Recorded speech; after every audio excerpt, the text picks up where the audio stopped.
முதலமைச்சர் அவர்களை நேரடியாக சந்தித்து இந்த கோரிக்கைகள் சம்பந்தமாக பேசினோம்.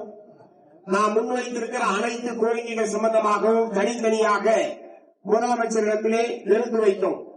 குறிப்பாக தமிழ்நாடு முழுவதும் ஆட்சேபனைக்குரிய புறம்போக்குகள் என்று அரசால் வகைப்படுத்தப்பட்டிருக்கிற இடங்களில் பல லட்சக்கணக்கான குடும்பங்கள் பல தலைமுறைகளாக வாழ்ந்து கொண்டிருக்கிறார்கள்.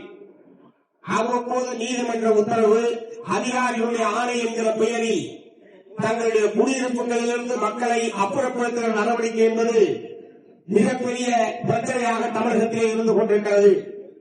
குறிப்பாக நீதிமன்றங்கள் மக்களுடைய வாழ்வுரிமையை பற்றி கவலைப்படாமல் மாரடித்த மூப்பாக எடுத்தே கவிழ்த்தேன் என்கிற முறையில் நீதிமன்றங்கள் உத்தரவிட்டு அதன் விளைவாக மக்களை எல்லாம் அவர்கள் உறுதி சேர்த்ததை போல் சேர்த்து கட்டியிருக்கக்கூடிய வீடுகளிலிருந்து அப்புறப்படுத்தி இடித்து தலைமட்டமாக்குகிற நடவடிக்கை என்பது தமிழகத்திலே பல நேரங்களில் நடைபெற்றிருக்கிறது. இந்த பிரச்சனைக்கு ஒரு நிரந்தரமான தீர்வை ஏற்படுத்த வேண்டும் என்ற நோக்கத்தோடுதான் நாம் இன்றைக்கு இந்த போராட்டத்திற்கு திட்டமிட்டோம். அதை போலவே சென்னை மாநகரில் இருக்கக்கூடிய பிரத்யேகமான பிரச்சனைகள் என்பது தோட்டங்கள் என்கிற பெயரில் பல்லாயிரக்கணக்கான குடும்பங்கள் பல தோட்டங்களிலே இங்கே வாழ்ந்து கொண்டிருக்கிறார்கள். தோட்ட உரிமையாளர் இருக்கிறார், அல்லது தோட்டத்துக்கு உரிமையாளரே இல்லாமல் பல ஆயிரக்கணக்கான குடும்பங்கள் வாழ்ந்து கொண்டிருக்கிறது. அப்படி தோட்டங்களிலே வாழக்கூடிய குடும்பங்களுக்கு எல்லாம் பட்டா வழங்க வேண்டும். ஒருவேளை உரிமையாளர் இருந்தால் அந்த நிலத்தை அரசாங்கமே வாங்கி சம்பந்தப்பட்ட குடியிருக்கக்கூடிய மக்களுக்கு பட்டா வழங்க வேண்டும் என்கிற கோரிக்கையை நாம் முன்வைத்திருக்கிறோம். அதை போலவே பாதுகாப்புத்துறைக்கு சொந்தமான இடங்கள், பல்லாவரம், கண்டோட்டன் போன்ற இடங்கள், ரயில்வேக்கு சொந்தமான இடங்களில் பல்லாயிரக்கணக்கான குடும்பங்கள் இங்கே பல ஆண்டுகாலமாக வாழ்ந்து கொண்டிருக்கிறார்கள். அத்தகைய இடங்களை எல்லாம் அரசே விலைக்கு வாங்க வேண்டும், அல்லது அந்த துறைகளுக்கு மாற்று இடங்களை தமிழகத்தில் ஏதாவது ஒரு பகுதியில் கொடுத்துவிட்டு அந்த இடங்களுக்கும் அங்கே வரக்கூடிய மக்களுக்கு பட்டா வழங்க வேண்டும். அதை போலவே கோயில் இடங்களில் பல்லாயிரக்கணக்கான குடும்பங்கள் பல ஆண்டுகளாக வாடகைதாரர்களாக இருந்து கொண்டிருக்கிறார்கள். வாடகையை அபரிதமாக ஏற்றுவது அல்லது வாடகையை கட்டவில்லை என்று சொல்லி ஆக்கிரமிப்பாளர்கள் என்கிற பெயரில் குடியிருப்பவர்களை வெளியேற்றுவது, இதற்கு ஆதரவாக உயர்நீதிமன்ற நீதிபதிகள் உத்தரவிடுவது என்பதெல்லாம் தமிழகத்தில் நடைபெற்றுக் கொண்டிருக்கிறது.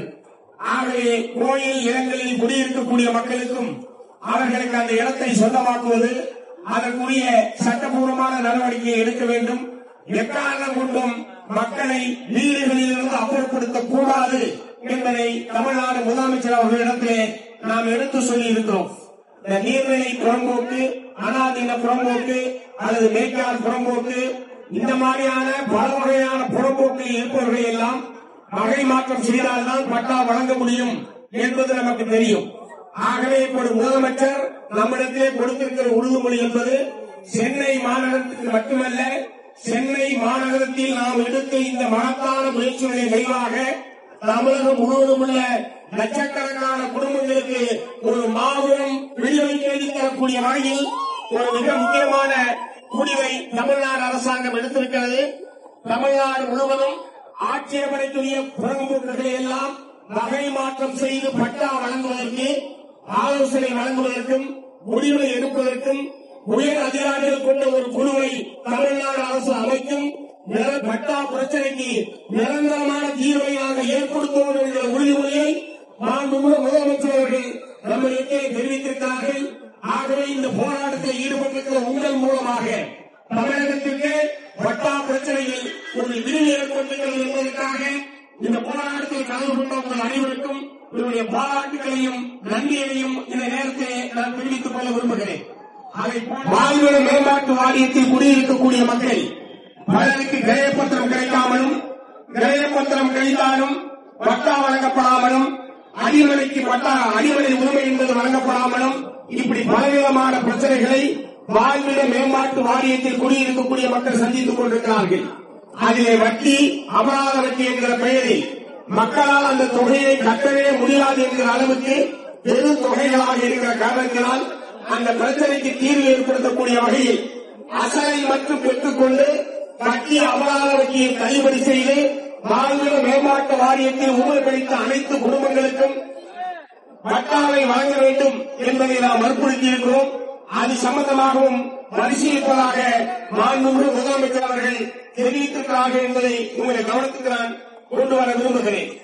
தோழர்களே, இந்த பிரச்சனையில் தமிழ்நாடு அரசாங்கம் மக்களின் சார்பாக உயர்நீதிமன்றம் உத்தரவிட்டாலும் மற்ற பல நிர்பந்தங்கள் வந்தாலும் கூட மக்களை வெளியேற்றக்கூடாது என்பதையும் மக்களுக்கு சாதகமான ஒரு அணுகுமுறையை அரசு மேற்கொள்ள வேண்டும் என்பதையும் நாம் வலியுறுத்தியதை புரிந்து கொண்டு உணர்ந்து கொண்டு தமிழ்நாடு அரசாங்கம் சாதகமான ஒரு முடிவை எடுத்திருக்கிறது என்பதை தமிழ்நாடு முதலமைச்சர் அவர்களுக்கும் நம்முடைய இந்த நடவடிக்கையின் காரணமாக நாம் எதற்காக வருகிறோம், இதில் எப்படிப்பட்ட தீர்வை ஏற்படுத்த வேண்டும், தீர்வுக்காகத்தான் மக்களுடைய நலன் சார்ந்த இந்த கோரிக்கையில் ஒரு ஆக்கப்பூர்வமான தீர்வை ஏற்படுத்த வேண்டும் என்கிற நோக்கத்தோடு தமிழ்நாடு முதலமைச்சர் அவர்கள் நாங்கள் சென்ற உடனேயே மாண்புமிகு பொதுப்பணித்துறை அமைச்சர் ஏவா வேலு அவர்கள் உடனிருந்தார்கள்.